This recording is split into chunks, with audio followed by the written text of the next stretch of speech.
Alright guys, back for another one. As I mentioned in my previous vlog, I was in Philadelphia for the week, 2 different shoots. So for this shoot, we are doing some documentary work and branded content stuff in support of an upcoming fight. This splits as coverage for a build-up documentary for the fight, as well as branded content that will be posted on social media. I'm rocking the FX6 today, switching between sticks and an easy rig. I'm also setting some lights up, the Nanlite 300B, a tube light, an Amaran panel. For the Nanlite 300B, I'm once again using those small rig batteries. Those have really been a game changer, especially the big brick. You know, have a more portable setup, especially with my roller stand. So definitely love that addition to my kit. Just starting to get some B-roll around the gym right now, doing different angles. I love when we just, have time to set things up, get a little bit creative, just kind of doing some locked off stuff just so the editor has different options. Just trying to, even get some depth with these punching bags.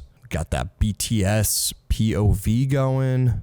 It's kind of just roaming around the gym trying to get different shots. And again, just having the light on a rolling stand is just so clutch. Just any way I could make my job easier and more efficient, always looking to do that. And on that, you could see that little time code sync box on my V-mount battery. I keep Velcro on all my V-mounts. It's the soft side, and then I'll bring Velcro in case I need to put Velcro, let's say, on the sync box. Sometimes, or run into a lot where sound mixers will have the hard side already on their little time code boxes. Makes things easy. So in a previous vlog you saw I shot like kind of behind the scenes of this promo day for when we had both of the boxers in town. This leggage of the trip is the boxer that resides in Philadelphia. So we're just kind of shooting in the gym that he works out in. I think one of the reasons I got hired for this job was they were looking for some new DPs and camera operators kind of in the New York tri-state area. It was mentioned to me that maybe some of the previous stuff was getting stale and they wanted a new creative eye. So for this shoot, I feel like I was really trying to push the creative envelope and kind of go above and beyond. And now when I have more shoots, and now hopefully when I get the call back again, I have more ideas to continue to make fresh content, make some awesome images, and really try to make my stuff stand out. I'm happy I brought the SAC, our producer / other camera operator. I just told him, hey, give the SAC a try. He didn't have any stabilization with me. That's like one of the things I love, just having the SAC. Throw it in your car. You never know when you're going to use it. And actually, I wind up usually just giving it to the other camera operator. And I'm like, oh, this is sick. It's nice. Also, when you have 2 camera operators, sometimes there's scenarios where it's like, all right, you get one thing, I get the other thing. The producer here was grabbing a quick OTF. This was the first time I ever actually got in a ring with a professional boxer. Dude, like the first couple of times I was trying to anticipate which way he was going to go, and I was wrong every single time. Good learning experience. I feel like we got some good stuff. I even have ideas for next time. With Doc, it's a lot of times you just kind of got to go there and capture and make what you can. But if I had some time, I wish I could have lowered the intensity of those lights up top, get some hard backlight sources. Maybe I'll practice at home, quick setups for something like that. The flip side, I remember why I didn't want to go too crazy and just kind of leave it the way it was. He's training, he's practicing.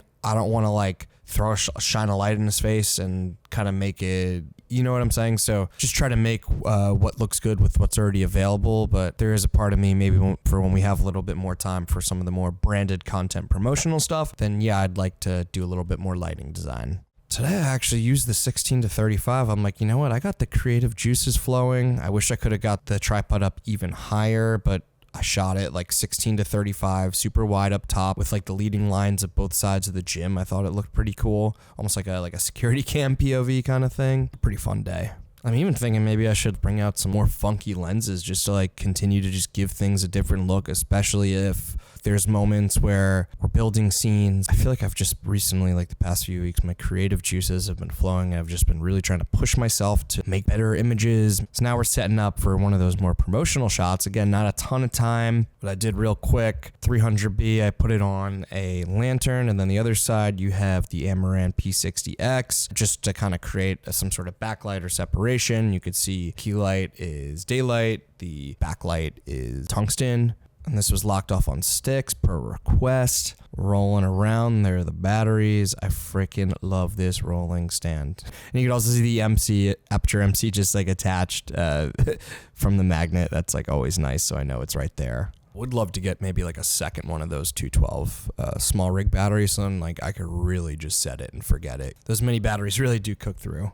I've already mentioned a few times, but having that green magenta shift on the nan light fixture really is clutch, because I feel like we were getting a pretty greenish glow from this room, if I remember. I wanted to ask you guys, what are you guys using for catch lights? I feel like I'm always trying to get at least like a little piece of the source in the light, but when I looked back at this clip, I wasn't sure exactly where he was moving. We kind of changed ideas, but I was like, man, like what if I just had like a really tiny thing on standby just off to the side to the left of the camera? What do you guys use? Like a little mini like diffused little thing, a little tube? Let me know.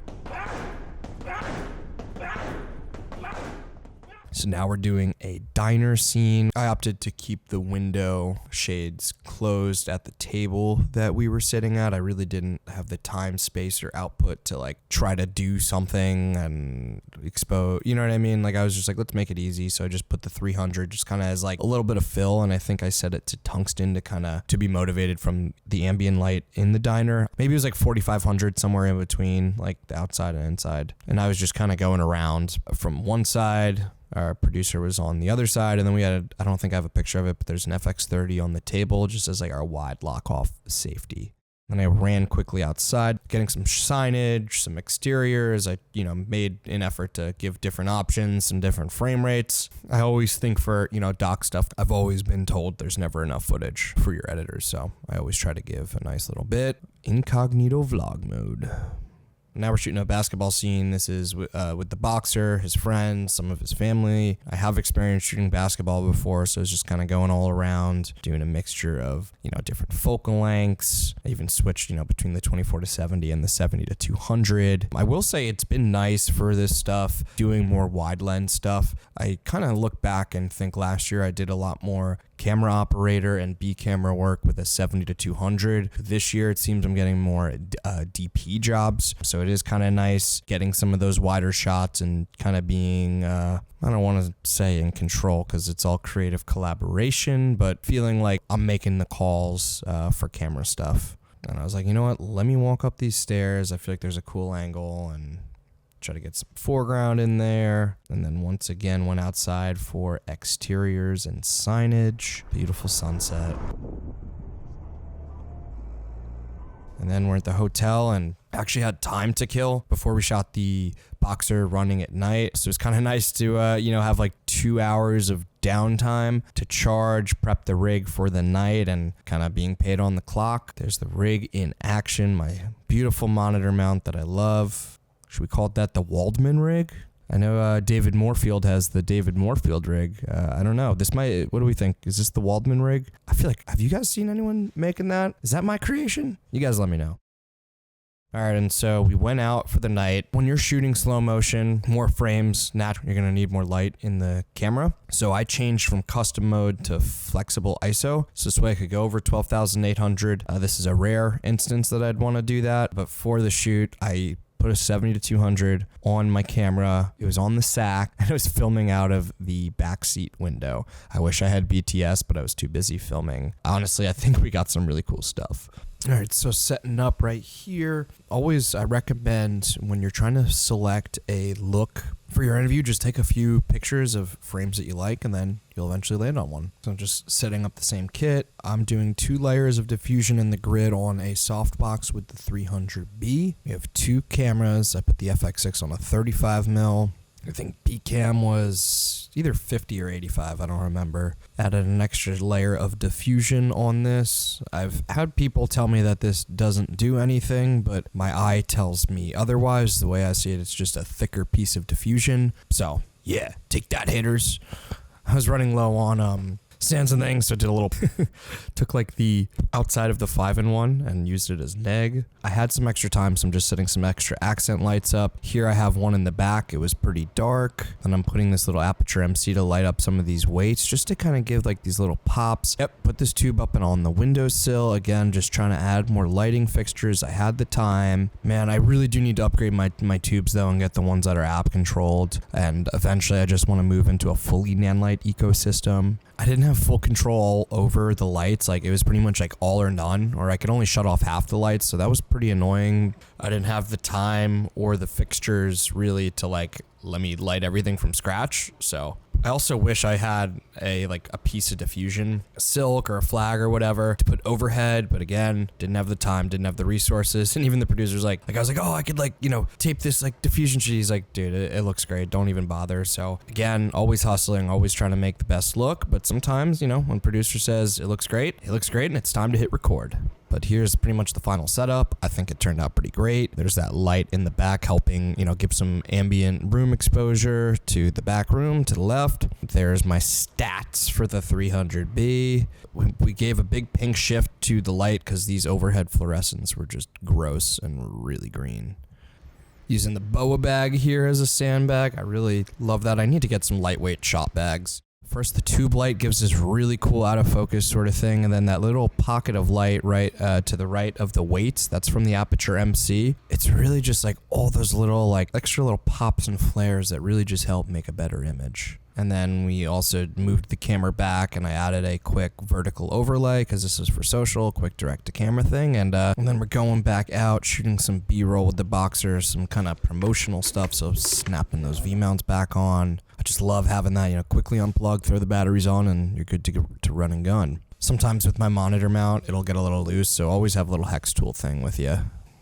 Locking off frame first. We got a variety of stuff, wides, close-ups, nothing too crazy.